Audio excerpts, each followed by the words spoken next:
I never planned on watching The Lighthouse. It's rare that I go to a movie theater while university is in session because the nearest quality one is 40 minutes away. But after seeing everyone and their mother praise this movie to death, I said, fuck it. I gave in despite everything in me telling me to wait for it to release on home media. Me and my friend went to go see The Lighthouse and immediately followed it up with Doug's Special Mission, a scrumptious cinematic pairing. And you know what?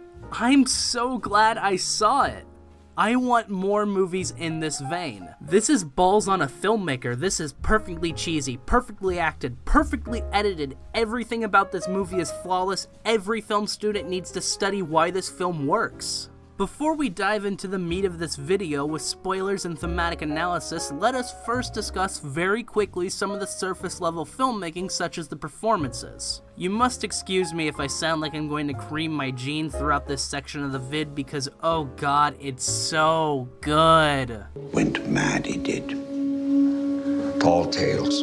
Willem fucking Dafoe. Don't give this man an Oscar, give him all of Hollywood. There is a scene where he does not blink for 2 minutes straight as he says a massive monologue with almost no breathing in between his lines. It's visceral and it's intense. It might possibly be my favorite monologue in cinema, especially combined with the beautiful usage of language. In any other movie, you'd forget about every other actor in the same scene as Willem, but Robert matches his acting ability tit for tat. Two of the best performances I've seen not just this year, but possibly of the decade. It's an achievement that Mr. Pattinson doesn't succumb to the raw sexual energy exuded by Dafoe's sheer ability. It's almost balletic watching these two masters of their craft, young and old, match, raise, and react to one another.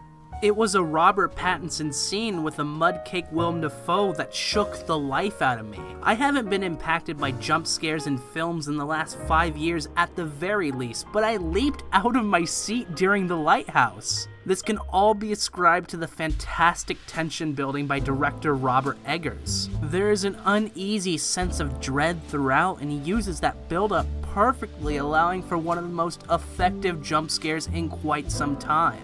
Too often, horror films use the jump scare as a crutch rather than a tool. The Lighthouse's main focus isn't even with its few horrific elements, but it achieves much more anxiety and terror than most dedicated horror films. It eclipses all in its class, except for, of course, The Bye-Bye Man, Wish Upon, and The Snowman. Nothing could top those national treasures. I think that's all I can talk about without diving into the deeper elements of this motion picture or getting into the spooky spoilers. Everything connects to the larger narrative and theme, as it should, which is something that is somehow rare to see. Even the sound and the camera work played in how I interpreted this film. Oh god, Robert Eggers, stop. I am going to die, it's just so good. Please, I beg you, watch this movie. I know it's getting hyped to death, and I know I'm feeding that problem, but this is one of the few times the hype is absolutely justified. Get a ticket, ask Robert Eggers on a date. I don't care, just find a way to see The Lighthouse. Let Neptune strike ye dead, Winslow! I already know I'll get comments saying why didn't I talk about the themes of religion and masculinity, as those are the main two being discussed right now, so I guess I should address that now. Also, if you find these to be the main concepts at play with The Lighthouse, you are perfectly within your right mind to think that. I've just got a different perspective is all. Theming is entirely about what the filmmaker is saying about a particular subject. If the filmmaker says nothing about the subject, it's not really theming, it's just something that is there. I feel Robert Eggers isn't really commenting on masculinity with The Lighthouse. If he is, it's not what I feel is the main goal of The Lighthouse, at least. Same with religion. Most religion is about spreading, sharing that belief system to new people, and it's why religions thrive. So I find it odd that Willem Dafoe is keeping the light to himself. But I'd feel it'd be a film about sharing the light, and it's not, in a sense because Willem never shares the light. But again, this movie is done so well and has so much going on, I can still honestly see how someone would interpret this as being about masculinity, gamers, or religion. Perhaps I need to see it again to see the religious allegory a little more clearly, if there is one here. There is really no correct interpretation of this film, and that's sort of the beauty of it. I might rewatch this movie tomorrow and my entire perspective might change, but for now, this is what the stew of my mind has settled upon. For me, I found the concept of identity and self, specifically in relation to the working class versus employers, to be the main theme at play here. Let's start with names. Names have more power than you think. Take Wide Sargasso Sea, for example. A novel about a Caribbean woman marrying an English man. At one point during the book, he changes her name. He starts referring to her by a different name entirely without her consent. This is the catalyst for her insanity.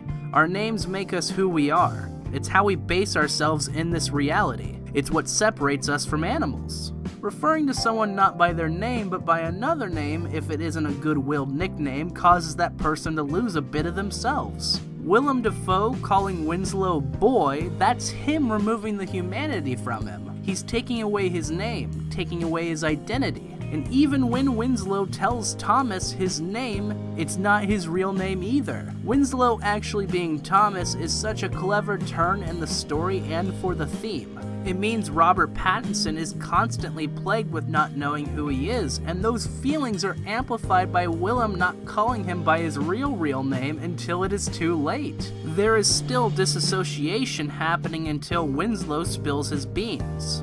Not many stories or films play with the concept of names and the powers of names, and that's why I love this movie so much. I love the idea of being disassociated in a way that the main character doesn't even realize that is happening. Thinking about it in this way, it's clear to see why Winslow goes insane. Not to mention the constant usage of 3 core sounds to further drive in the madness. Those being the seagulls, the waves, and the sound of the lighthouse itself.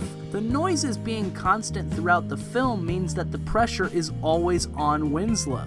He never has a chance to regain his senses, to regain his identity. It kept me on my toes as an audience member, keeping me from digesting the film as I was watching it. These things all play into what I see as a commentary on the working class versus the upper class. Most people hate their boss.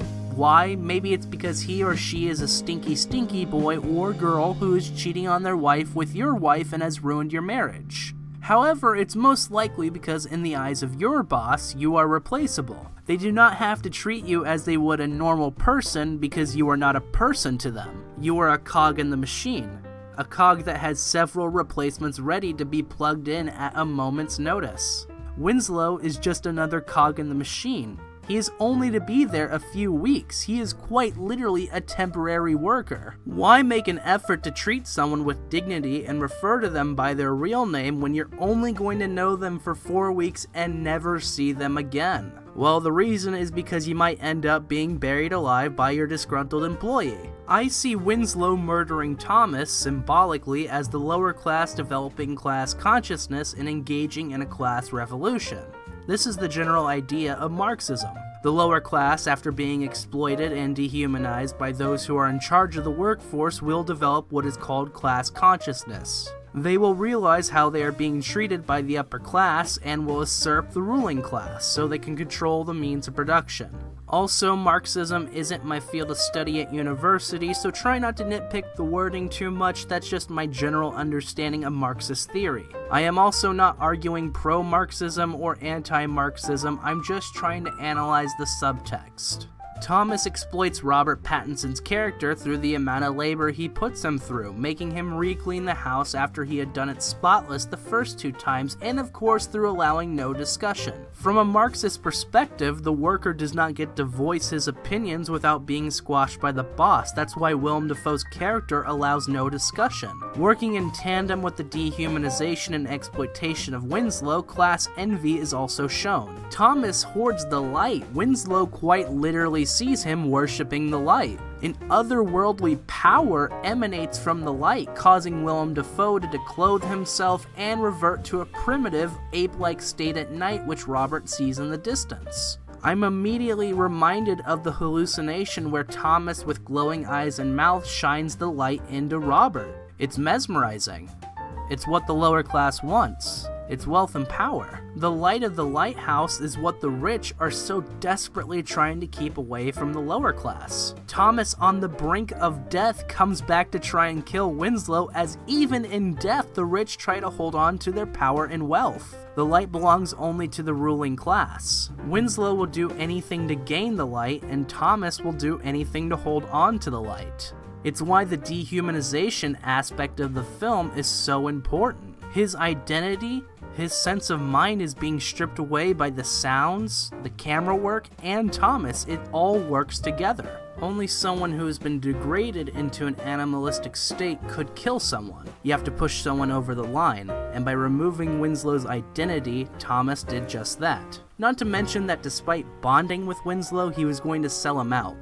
Also, he didn't have to pay him. His companionship meant nothing. The camera work and framing are made to make you feel uncomfortable, just as uncomfortable Winslow is when confronting the very idea of class conflict. So we know the subject, but just as I said before, in order to have a theme, there has to be some commentary on the subject. Shazam isn't just about family, that's not a theme. It's about finding family in those who aren't related by blood and the power in family. I believe Robert Eggers is saying that ultimately this class struggle is worthless. Again, I'm not saying I agree or disagree, but this is what I'm reading from the subtext. In the end, both men are dead, and not dead in some glorious way that will be told through generations. They are just dead. There is no glory or change that has happened due to this class struggle. They just died. Nothing has happened because of their struggle outside of the two men's death. Robert Eggers views this as being pointless. It's nihilistic in its view. It's cold, just like the sea, just like the rest of the film, and I love it. You're fond of me lobster, ain't you? If I had a steak, I would fuck it. While watching this, I asked the same 3 questions I do with every movie. Is the surface level narrative engaging and told effectively? Is the deeper thematic elements engaging and told effectively? And finally, does the narrative and themes connect in a way that makes sense? The Lighthouse answered these 3 questions with a resounding yes. It reminded me why I love movies. Why I want to keep talking about movies that aren't following the beaten path. I love The Lighthouse. And I hope you did too.